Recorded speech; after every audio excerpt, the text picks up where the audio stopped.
A su vez hemos visto los tres mecanismos de transferencia de calor: el mecanismo de la conducción, que es propio de los sólidos, con la ley de Fourier; el mecanismo de la convección, que es propio de los fluidos; y el tercer mecanismo, que es la radiación, que es propia de la ley de Stefan-Boltzmann.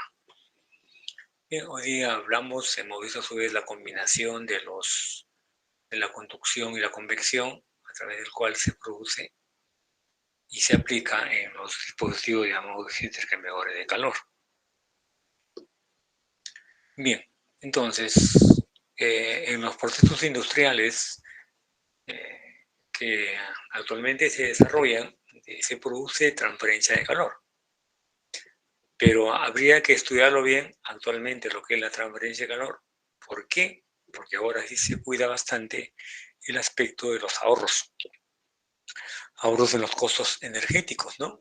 ¿Por qué? Porque producen una serie de contaminaciones. Por eso habría que explicar y decir que solamente se debe consumir lo justo y necesario.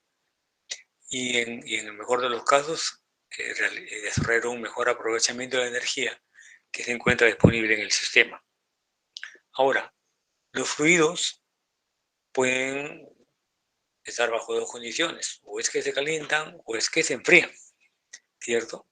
Entonces, cada uno de ellos, dependiendo si a un fluido que está caliente lo debo enfriar o a un fluido que está frío lo debo calentar, estaría supeditado al sentido de utilidad que pueda tener cada uno de los fluidos antes mencionados. Y eso se realiza a través de unos dispositivos que se llaman intercambiadores de calor. Bien, el intercambiador de calor, aquí en adelante dice, es un equipo que lo que produce es transferir el calor y que se utiliza bastante en los procesos químicos, ¿no? Ahora, cuando yo deseo calentar un fluido, pues uso un calentador. Como agente de calefacción puedo usar un vapor de agua. En el caso de la refinería de petróleo, generalmente se usan los aceites calientes que van a ser recirculados en las plantas para efecto de calentar alguna corriente de un fluido que necesita una temperatura determinada. Y el tercero sería que los enfriadores cumplen la parte opuesta a lo que son los calentadores. Pero para eso se utilizan refrigerantes como por ejemplo el agua, el aire, como medios a través de los cuales van a producir la transferencia de calor hacia afuera. Entonces, definimos lo que es un intercambiador de calor. Son dispositivos que transfieren calor desde una corriente de un fluido hacia otra corriente de otro fluido. La explicación que se entiende de intercambiador de calor sería que el intercambiador de calor es un dispositivo que permite transferir calor, que puede ser calor sensible o puede ser calor latente. Si en caso se diera para calor sensible, diríamos que está supeditado solamente al enfriamiento o al calentamiento, es decir, no hay cambio de fase. Si ese enfriamiento es decremento de la temperatura, si es calentamiento es incremento de la misma. O se puede transferir calor, ¿no? De forma latente, quiere decir con cambio de fase. Podemos explicarlo, decirlo, del estado vapor al estado líquido le llamamos condensación. Del estado líquido al estado vapor le llamamos ebullición, o mejor dicho, vaporización. Pero la condición sine qua non es que para que se denomine o se identifique como intercambiador de calor, son dispositivos que permiten el contacto entre dos fluidos separados por una pared. O sea, en ningún momento ambos fluidos toman contacto. Los IC se clasifican tomando en cuenta el tipo de servicio, que es un enfriador, un calentador, un refrigerador. Bueno, el enfriador porque lo que hace simplemente es bajar la temperatura. Calentador es porque aumenta la temperatura. Refrigerador porque simplemente baja más de lo que puede producir un enfriador. Y el condensador es el que produce el vapor al estado líquido, lo condensa. El evaporador, cuando el líquido va al estado vapor, y el vaporizador es prácticamente lo mismo. Solo que cuando yo hablo de evaporación o de evaporador está dentro del vaporizador. O sea, todo proceso de cambio de la fase líquida a la fase de vapor se llama vaporización y se realiza en los vaporizadores. Pero ahora, el proceso de transferencia o de cambio de fase del estado líquido al estado de vapor en un evaporador se llama evaporación, ¿no? A la vez tenemos el rehervidor, los generadores de vapor, que son los famosos calderos, y los sobrecalentadores, que son utilizados cuando queremos incrementar la presión de operación del vapor. De acuerdo al proceso de transferencia, ustedes van a encontrar de contacto directo, de contacto indirecto, o de acuerdo a los mecanismos de transferencia de calor, son de convección en una sola fase, puede ser una fase forzada o una fase libre, convección con cambio de fase, que también es lo mismo, que es condensación o puede ser ebullición, o en la combinación de la conducción, de la convección y la radiación. Se toma en cuenta también el número de fluidos que están involucrados, o la disposición de los fluidos, o de acuerdo al tipo de construcción de doble tubo, de carcasa y tubo, los intercambiadores, enfriadores, enfriados por aire, y radiadores, y los de placa empacadas, y los de espiral. Entre estos vamos a ver los más importantes, con los de flujo paralelo, de contraflujo, los de flujo cruzado. Y los de construcción, los concéntricos, tubo y coraza, y los compactos. Veamos primero, de manera muy generalizada, lo que quiere decir un flujo paralelo, ¿no? Un flujo paralelo expresa que un flujo interno, o un flujo que va por los tubos, y un flujo externo, o un flujo que va por la carcasa, mírenlo acá, el flujo interno que va por el tubo, el flujo que va por la carcasa, llevan ambos la misma dirección. Mírenlo. Va de izquierda a derecha, tanto el tubo de color celeste como la carcasa de color anaranjada, ¿no? Más o menos se ve así. Entonces llevan siempre la misma dirección, por eso se llaman flujos paralelos.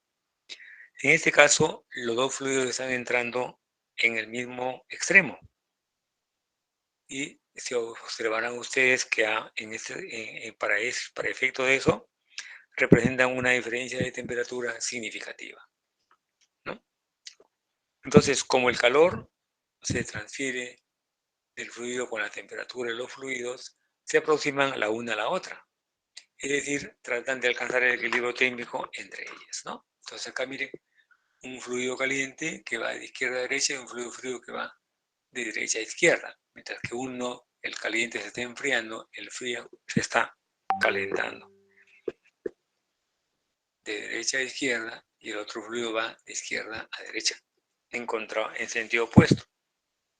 Entonces cada uno de los fluidos ingresa por uno de los extremos, ¿no? En consecuencia, el fluido con menor temperatura va a salir en contraflujo del intercambiador de calor contra el fluido de mayor temperatura. Entonces, estos tipos resulta mucho más eficiente que los anteriormente enunciados. Veamos ahora los de flujo cruzado. Tal como lo pueden ver ahí, es el tipo de intercambiador de calor donde uno de los fluidos pasa a través de los tubos, mientras que el otro pasa alrededor de los tubos, formando un ángulo de 90 grados. Mira, por eso se llaman de flujo cruzado. Un ejemplo de esto es el sistema de condensación del vapor de agua, donde el vapor exhausto que sale de una turbina entra como flujo externo en la carcasa del condensador. Y el agua fría que fluye por los tubos absorbe el calor del vapor y este se condensa y forma el agua líquida, ¿no? Esa es una aplicación que tendríamos con respecto a esto. De igual manera se vería ahí, ¿no? Miren, ¿no? El sentido que tiene el flujo de los tubos y acá el sentido que tiene, ¿no? El flujo cruzado o el flujo perpendicular a la dirección del otro flujo. A la vez tenemos lo de tubos concéntricos o de tubo doble, que es el que más comúnmente se emplea en la industria. Quiere decir que es un tubo pequeño dentro de otro tubo, ¿no? Entonces, como verán acá, puede ser, ¿no?, que sea un tubo de flujo paralelo, cuando van en el mismo sentido, o de contraflujo cuando van en sentido contrario, ¿no? Entonces, como ustedes verán, dependiendo del arreglo que se tengan que hacer, lo más frecuente es siempre considerar el contraflujo, que es el más adecuado para que se pueda producir un menor consumo de energía. Y eso genera, pues, la productividad del proceso. Este es un ejemplo típico, pueden ver acá, es como si ustedes vieran algo así, ¿no?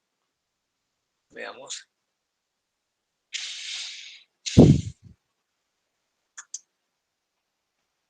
Como si vieran algo así.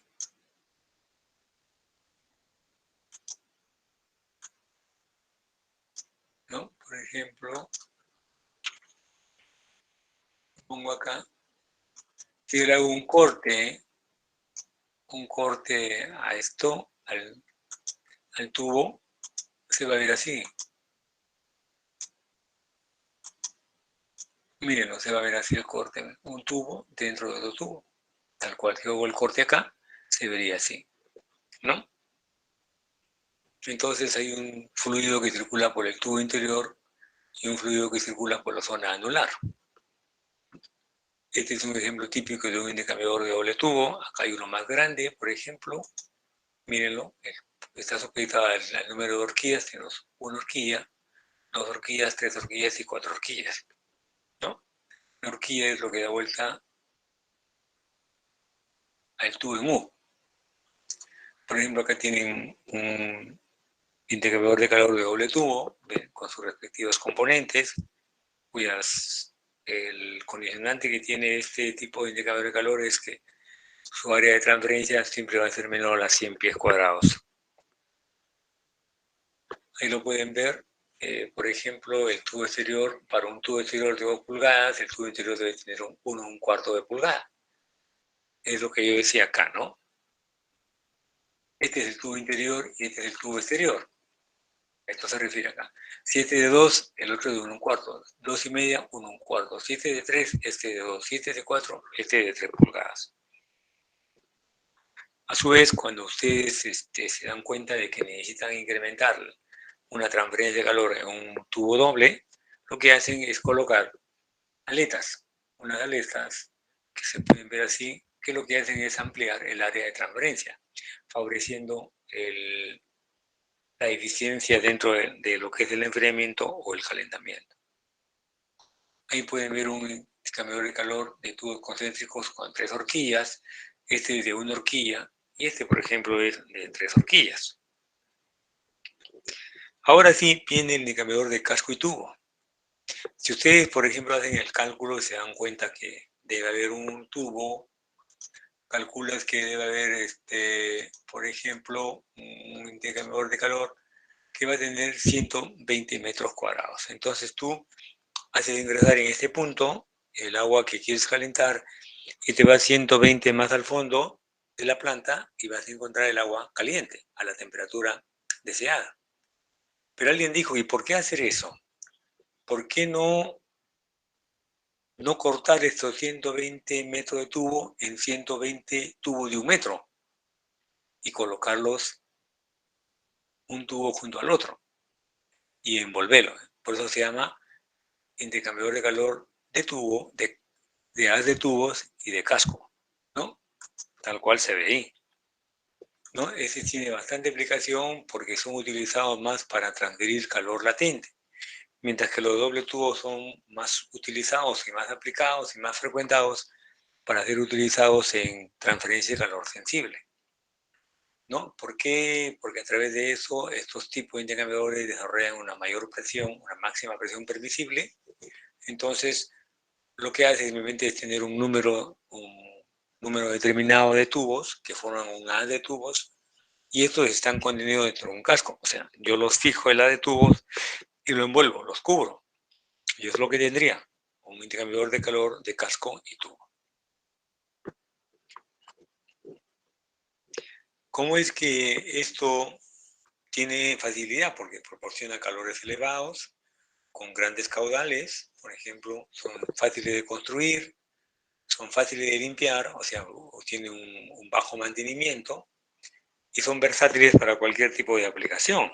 Las ventajas que tendríamos es que proporciona una relación de área a volumen favorable, ¿no? Y eso hace que podamos tener intercambiadores de calor de casco y tubo mucho más pequeños y más eficientes. Tienen una buena disposición mecánica porque a su vez soportan elevadas presiones permisibles, tanto en los tubos como en la coraza. Utiliza fabricación estándar, quiere decir que yo debo trabajar con tubos de horquilla que deben tener, por ejemplo, 1 pulgada y el otro es de 3/4 de pulgada y debe tener una longitud de 20 pies. Ya, esos son tamaños estandarizados, ¿no? También hay técnicas de diseño que están bien establecidas, gran variedad de materiales de construcción y son relativamente fáciles de limpiar.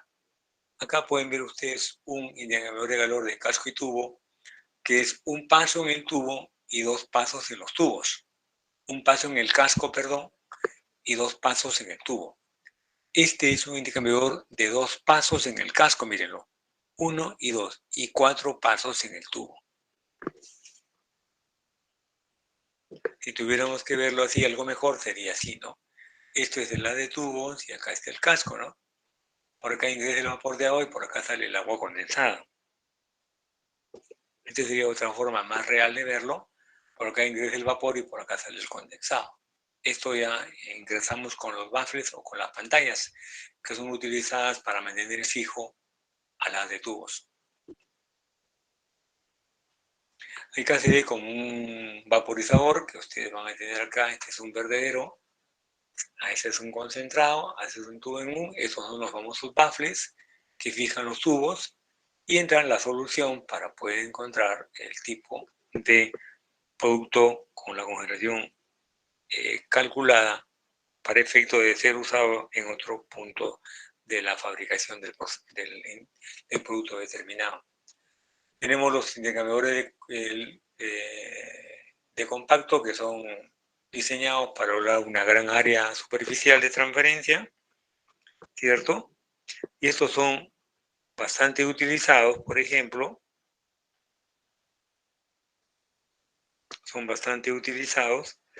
en, en los intercambiadores de calor de los radiadores de los automóviles, por ejemplo, ¿no? Que es el pulmón humano del carro.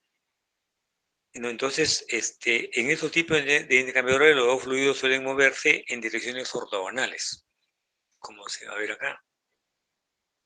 Entre sí, esta configuración recibe el nombre de flujo cruzado, porque uno de los fluidos fluye libremente en dirección ortogonal al otro sin restricciones.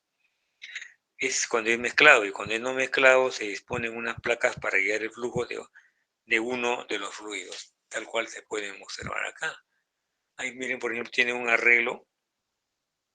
El primero que se ve acá es un segmentado simple, este es una coraza, estos son los tubos, acá se ven los arreglos que tienen los tubos, en la de tubos, ¿no? Este, por ejemplo, es un arreglo triangular, este es triangular rotado, este es un cuadrado y este es un cuadrado rotado, ¿no? A su vez, esta es una orientación vertical, esta es una horizontal, esta sería orientación en B y esta es orientación en A. Tomando en cuenta esto, ustedes van a tener, por ejemplo, para el tipo de arreglo, que es triangular de 30 grados, su característica es que el fluido de la carcasa debe ser limpio. Y ese arreglo es favorable cuando las incrustaciones son inferiores a 0,002 pies cuadrados por hora por grado Fahrenheit por BTU.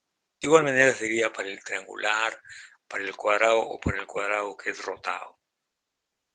El intercambiador de placas consiste en un conjunto de placas que ya están preformados con unos canales en disposición paralela para que puedan circular los fluidos, ¿no?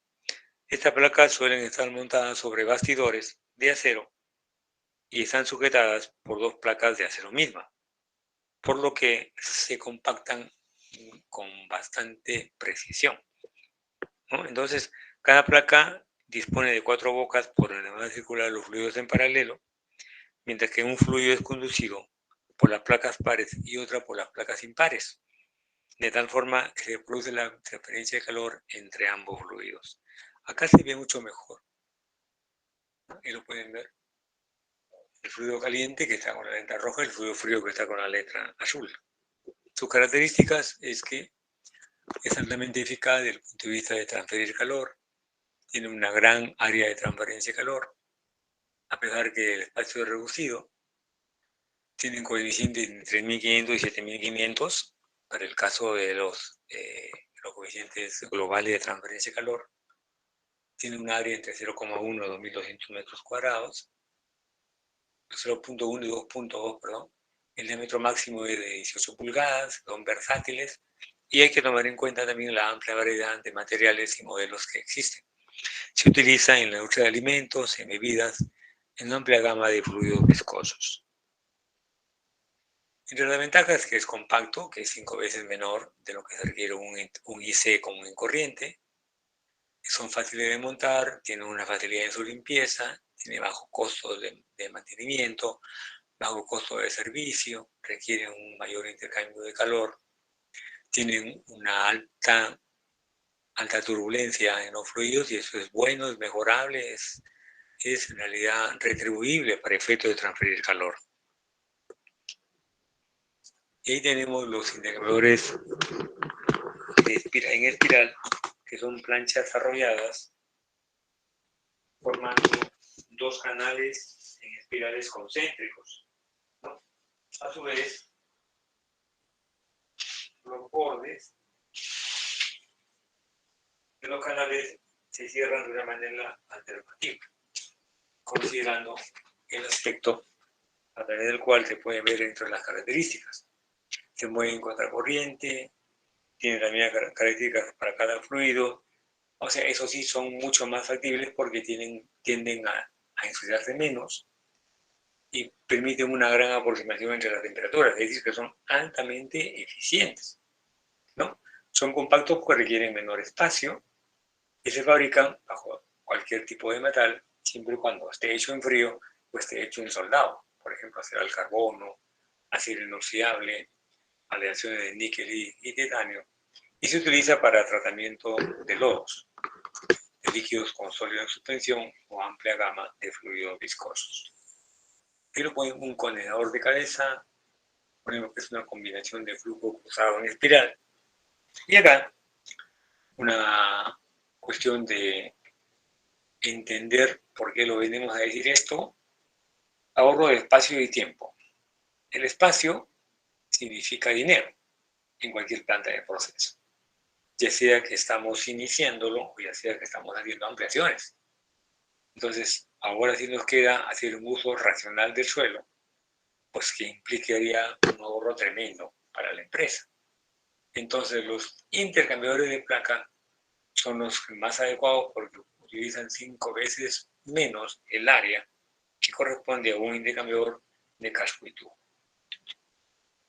Para seleccionar a un intercambiador de calor, depende de los aspectos o de los factores económicos, los factores de aplicación y de operación, y por último del ingeniero proyectista. Acá presentamos una tabla donde nos dice, para determinar un casco y tubo, si es que vamos a usar altas temperaturas y altas presiones, entonces es favorable este tipo de intercambiador. ¿Cuál es el contra que tiene? Que tienen altos factores de ensuciamiento, un equipo muy grandes y muy pesados, y una baja transferencia de calor.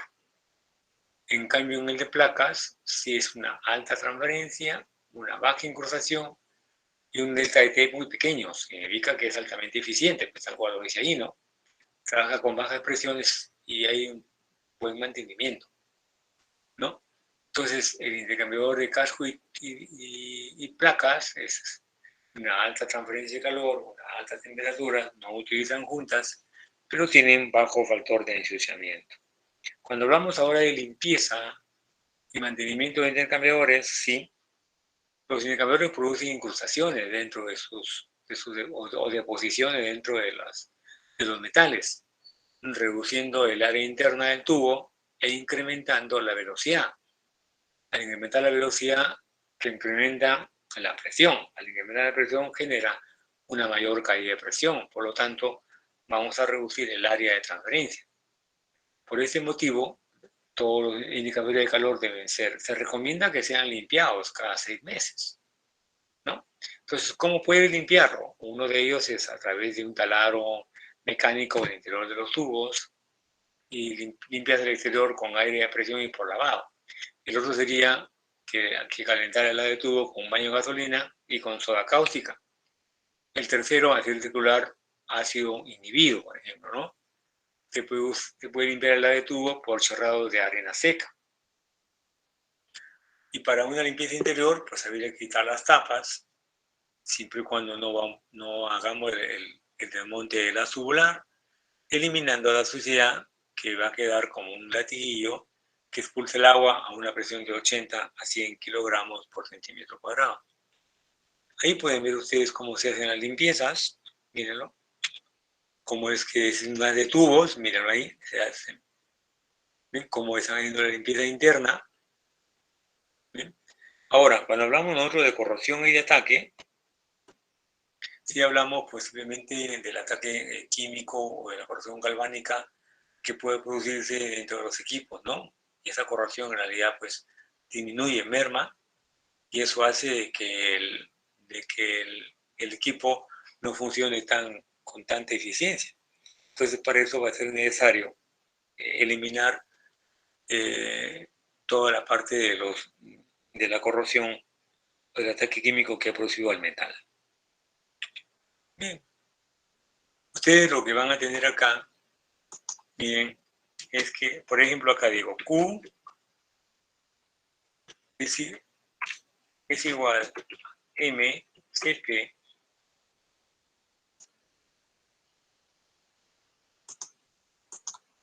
delta F. Eso es todo. Esto sería para un fluido que hace transferencia de calor sensible. O se está calentando o se está enfriando. ¿Qué es M? El flujo másico. ¿Qué es el CP? La capacidad calorífica a presión constante. ¿Y qué es delta de T? Es la diferencia de temperaturas. Entonces, se asume, se considera que la transferencia de calor del fluido caliente lo gana el fluido frío. En consecuencia, QH es igual a Q sub 6 a Q total. Es el balance de calor total del intercambiador, ¿no?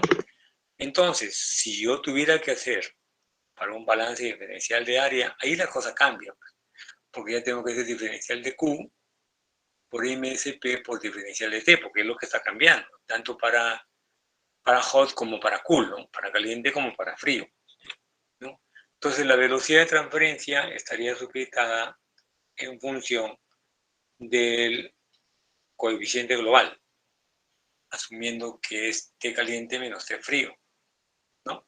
Entonces yo tendría que hacer balances diferenciales que me van a poder encontrar tanto el diferencial para el fluido caliente como para el fluido frío.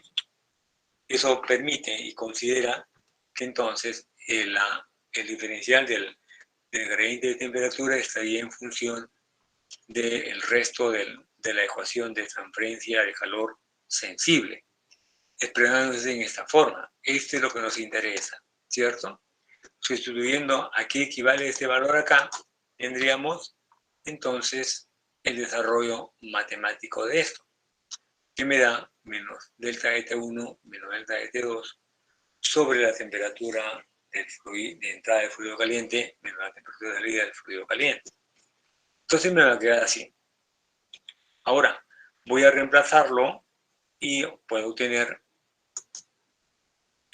para el U constante, puedo hacer la variación para el área, porque escogí un diferencial. Si yo hago un diferencial de área, tengo que hacer un diferencial de temperatura también.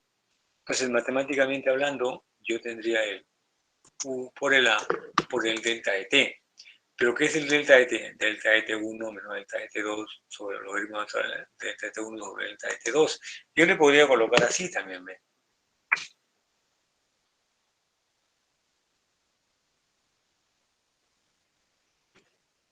Delta de T, LM. Esa es caída de temperatura media logarítmica, ¿no? Entonces, si yo me pondría, o algunos autores también lo ponen así. ¿Cómo es que se entiende esto? Esto es acá tengo un tubo, ¿cierto?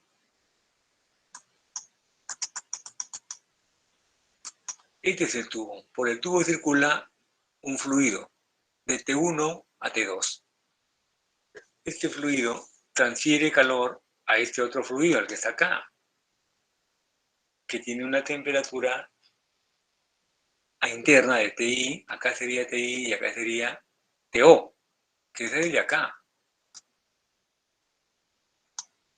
Así, ¿no?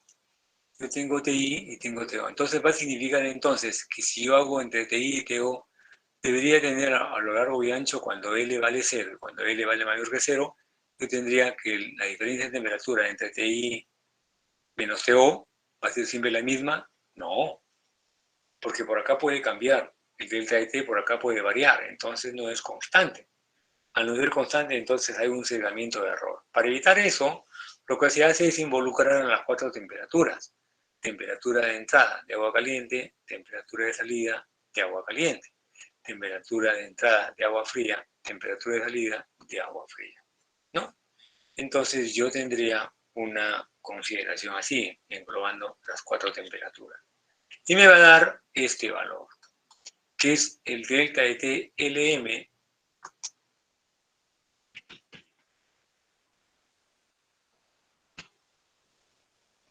y lo tendría así,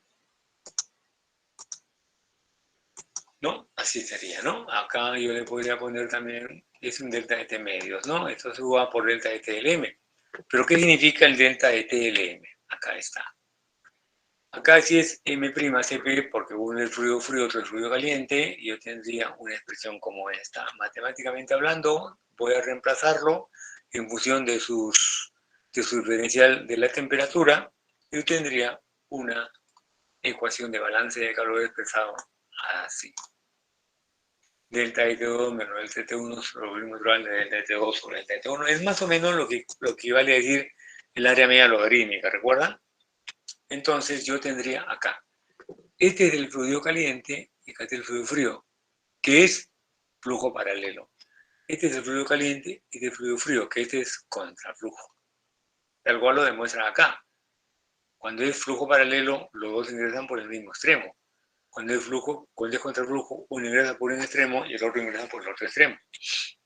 Entonces yo tendría una expresión como esta. Acá para flujo paralelo y este sería para contraflujo, ¿no? Entonces algo tendría esto. Bien, entonces vamos a ver ahora un ejemplo. Ustedes dicen, tengo un aceite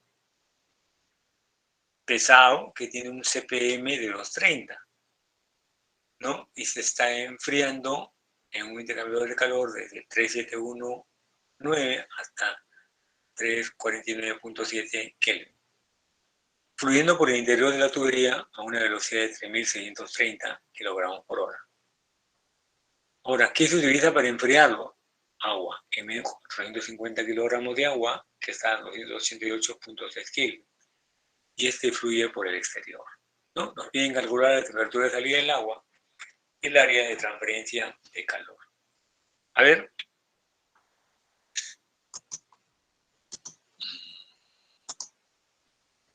Veamos entonces acá. Yo diría, por ejemplo,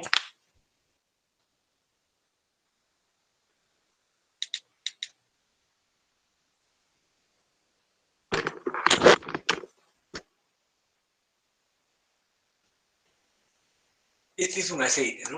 El primer fluido es un aceite. El aceite que tiene un CPM igual a 2.3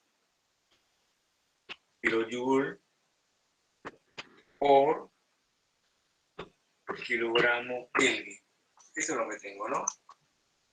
Y acá lo pondría así.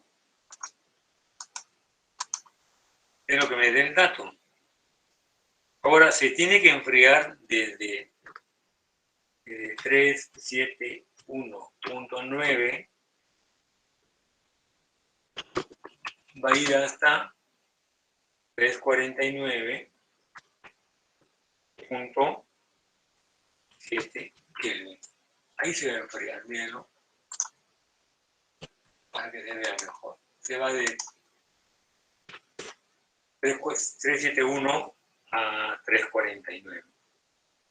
A un flujo másico, porque así lo dice, a un flujo másico de 3.630 kilogramos de agua por hora. Ese es para el aceite. Ahora, ¿qué se utiliza para enfriar? Se está utilizando agua. Entonces el agua tiene un flujo másico de 1.450 kilogramos de agua por hora. Eso es lo que tenemos. Y está a 288.6 Kelvin. Si este aceite está enfriando, significa que ¿quién recibe ese calor? El agua. Por lo tanto, se está calentando, ¿no? Entonces, se dice, el enfriamiento consiste en 1.450 kilogramos de agua por hora, que está a una temperatura de 288.6 y fluye por el exterior. Entonces, si es un doble tubo, por el tubo interior está circulando el aceite caliente, por el tubo exterior está circulando el agua, ¿no?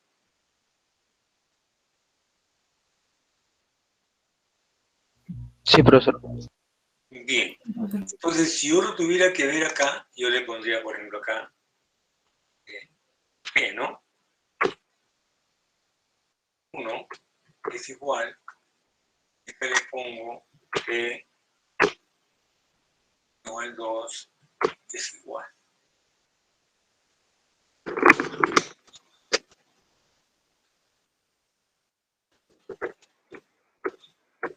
Así. Para hacerlo mucho más factible, más razonable, yo le pondría acá. Pongo acá y yo tendría esto. Siempre viene separado según la regla Zappa.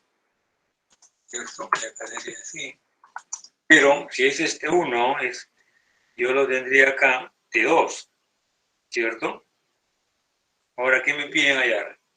Esto es la temperatura 2. Ahora están pidiendo entonces que hay la temperatura 1. ¿Cierto? Le llamo T2. Y a este le llamo T1.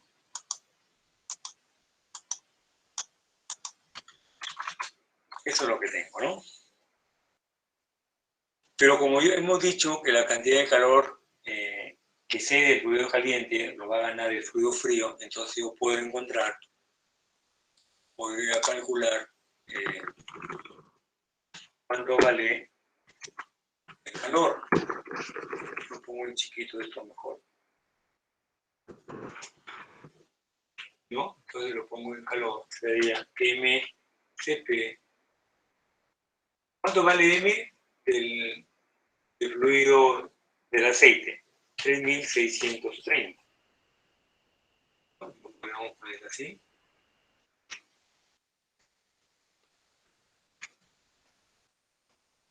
Kilogramos por hora.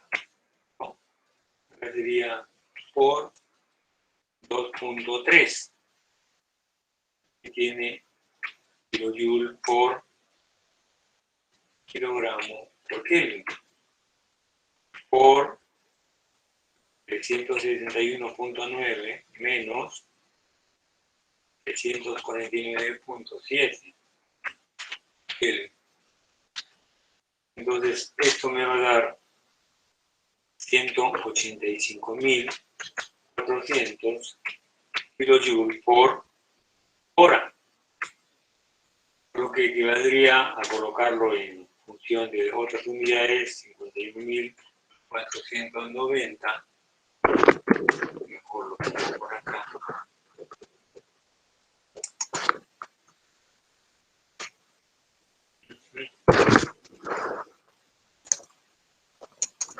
$51.490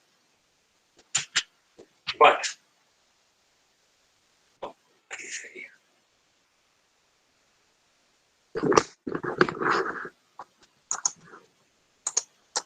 Watt. Eso es lo que yo tendría, ¿no? Entonces ya tengo el calor. Si ya tengo el calor, entonces puedo hallar la temperatura, ¿no? Porque el calor sigue siendo el mismo.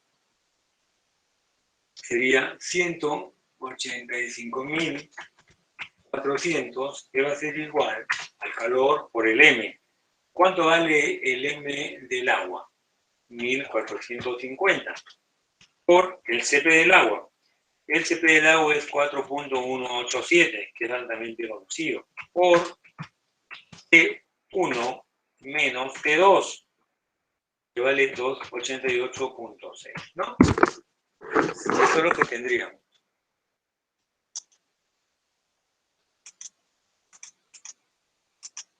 Y ya con eso tenemos cuánto sería el valor de T1.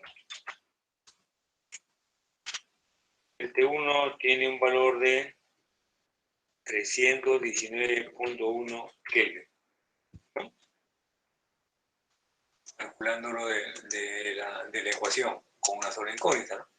Miren, acá reemplazamos y tenemos que T1 vale 319 Kelvin.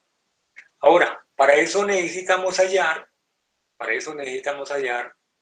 el delta de TLM, ¿correcto? ¿Cuánto vale T'1?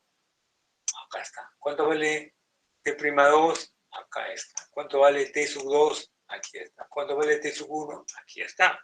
Entonces, yo para eso hago el perfil de temperaturas y ahí lo tengo. 371, 349, 319.1 y 288.6. Y con eso estoy diciendo para un contraflujo, ¿no? Miren, empieza acá y termina, empieza en la izquierda y termina en la derecha. Empieza en la derecha y termina en la izquierda. Perdón, flujos contrarios, ¿no? Direcciones contrarias, por lo tanto es un contraflujo. Entonces, para eso yo tendría un delta de T, ¿no? Delta de T1 menos delta de T2 o delta de T2 menos delta de T1 sobre el logaritmo natural de delta de T. ¿Cierto?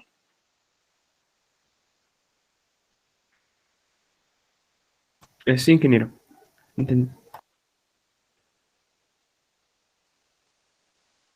Ya con eso tendría el valor.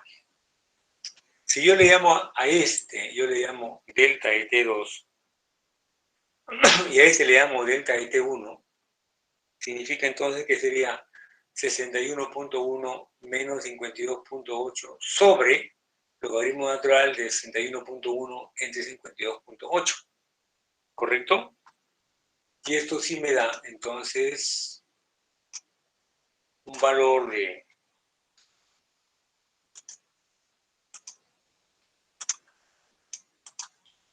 delta de T es igual a 56.9 Kelvin. ¿No? Eso es lo que tendría. Si yo asumo que esto sería delta de T2 y esto sería delta de T1. Entonces, ¿qué es lo que he hecho? Simplemente lo que yo hago, acá me quedaría, mírenlo, lo voy a colocar acá, lo copio,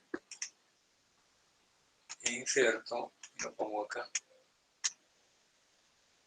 pego, pego, pego y pego. Entonces acá sería delta de T2 menos delta de T1.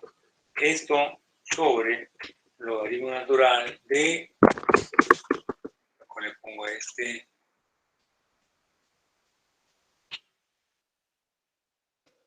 logaritmo natural de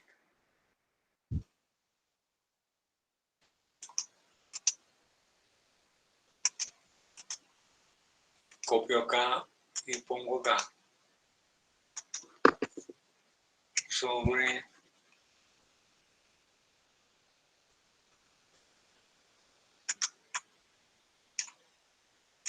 copiar, pegar delta de T2. Aquí. Entonces, si yo lo quisiera agrandar, me quedaría más o menos así. Me pongo por acá.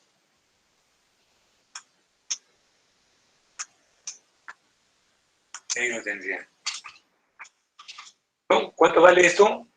61.1 menos 52.8 sobre, lo veremos otra vez, 61.1 sobre 52.8. Me da 56.9. Ahora hagan ustedes al revés. Asuman que esto es delta de T2. Si esto es delta de T1. A ver cuánto les da. Profesor, sale lo mismo. Ya lo he resuelto. Exactamente, sale lo mismo y con el mismo signo. Significa entonces que el delta de T LM, que sería el de acá, lo copio para que tenga sentido y sepamos de lo que estamos hablando. El delta de T LM es igual a esa condición. Sea cual sea el extremo que ustedes tomen, siempre el delta de T va a salir positivo. Siempre va a salir el delta de T LM, va a salir positivo.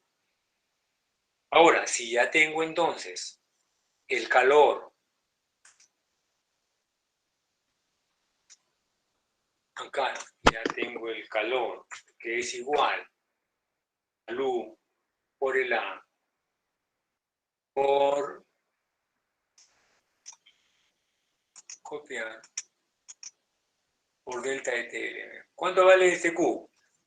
El Q vale 51.490 watts. Esto es igual al U. ¿El U cuánto vale según el texto del problema? Vale 340 watts sobre metro cuadrado Kelvin.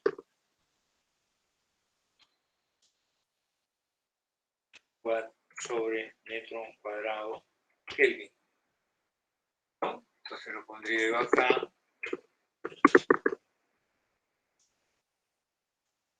Acá le pongo, entonces asumo algo así, ¿no? Así quedaría cuadrado cuadrado Kelvin. Y entonces le pongo acá.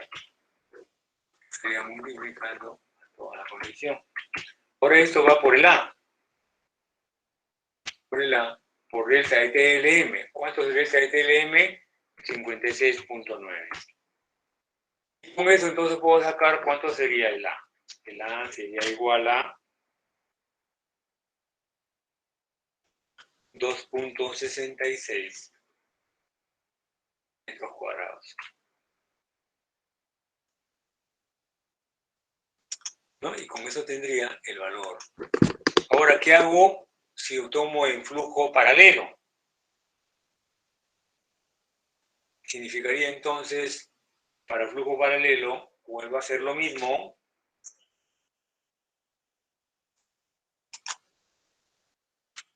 Esto es igual a 2.88 metros cuadrados. Entonces, con eso sí tendríamos entonces el cuadro comparativo. Ahora, si fuera para esto, yo tendría, porque acá sería el mismo. Este va a ser el mismo, 51.490. El 340 va a ser el mío, lo que va a cambiar es el delta de TLM. Este es para flujo cruzado y acá lo tienen para flujo paralelo. Miren. Para flujo paralelo, porque van en el mismo sentido. 83.3 menos 30.5 y le da 52.6. ¿No? Entonces acá tendríamos lo mismo, ¿no? Acá, por ejemplo, yo lo voy a poner acá, copio acá, me pongo acá.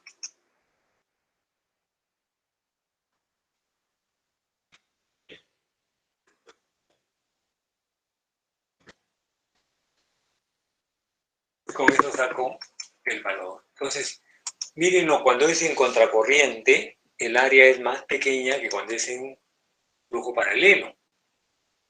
¿No? Mírenlo ahí. 2.66 para contracorriente o contraflujo y 2.88 para flujo paralelo. se pueden dar cuenta ustedes qué es lo que interesa acá. Si hacemos el análisis correspondiente, vamos a decir que tomando en cuenta que ahora que hay que considerar el ahorro de espacio, porque en una planta de proceso eso también es dinero actualmente, entonces yo puedo optar por un intercambiador de calor más pequeño. Por lo tanto, estoy ahorrando espacio, estoy bajando los costos. Si es un intercambiador de calor mucho más pequeño, voy a trabajar con un costo de equipo más bajo, con un costo de operación más bajo, con un costo de mantenimiento más bajo.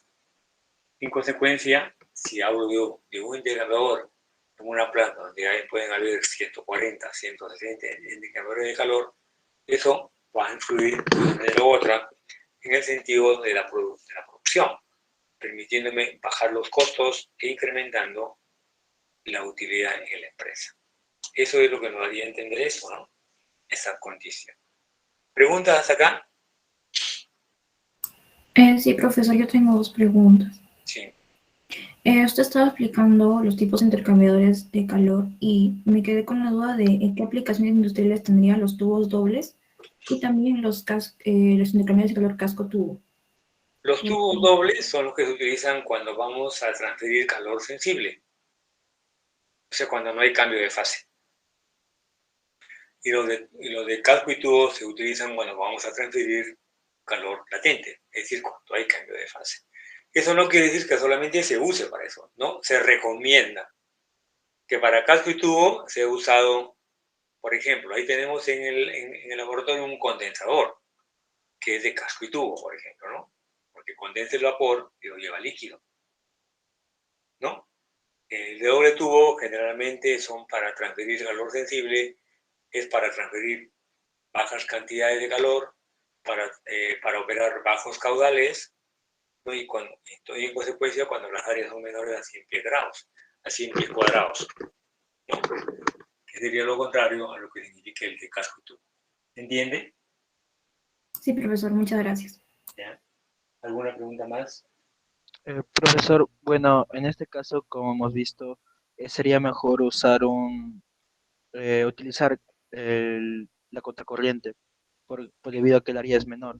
Pero Claro. siempre se va a dar ese caso que sea mejor usar contracorriente que paralelo, o dependiendo del material que uses. No, Bueno, siempre va a ser así. siempre. Sí, Ya. sí. Esa era mi edad. Gracias. Muy bien. ¿Alguna otra pregunta? Profesor, una consulta. En realidad dos. La primera es, en este caso del ejemplo que usted nos ha brindado, las temperaturas del agua, ambos están en estado Pero, líquido. Pero ¿qué pasaría si es que en uno, por ejemplo, llegase a estar grados bajo cero? ¿Cómo otra vez no sería factible en ese ejercicio? ¿Cómo sería ahí la situación? si fuera bajo cero, entonces, si tienes una presión de una atmósfera bajo cero, entonces sería hielo, ¿no? Salvo que reduzca la presión para considerar lo que sigue siendo líquido. O salvo que tengas un refrigerante específico, ahí sí tiene que ver con la parte del CP. Pero si hablas de agua pura, no. Si hablas de un O sea, refrigerante, que puede ser un freón, entonces puede trabajar con menos 5 grados, igualito está. La diferencia de temperatura es la misma, solo que donde vas a restar con el otro negativo lo vas a sumar al final. ya, bro, y la otra consulta es, eh, en un intercambiador de calor, tiene una cierta distancia, una cierta longitud, y creo que puede entrar una temperatura, pero si el tramo es muy largo, la temperatura puede aumentar, puede variar, ¿no? Uh-huh. ¿Cómo saber la longitud exacta o aproximada tal vez de un intercambiador de calor? Hace mucho tiempo sí era un problema para nosotros. En la actualidad ya no, porque ya hay tamaños estándares, ¿no? Por ejemplo, hay ya intercambio de calor de una longitud de 20 pies, de 40 pies, de 60 pies, dependiendo y en cada una de las estandarizaciones de las medidas, cada una tiene sus características. Por ejemplo, es para manejar fluidos para tantos caudales, rango de aplicación de caudales, rango de temperaturas, ¿cierto? Para eso ya está todo estandarizado. Anteriormente no, hoy sí, no hay ningún problema. Tú vas y pides el tipo de indicador de calor según las características de lo que tú quieres para enfriar o para calentar y ellos te dan. Incluso te dan hasta por internet, te dan todas las estandarizaciones. Y te lo construyen todavía ahí. Ah, ya, profesor. Muchas gracias. ¿Alguna otra pregunta?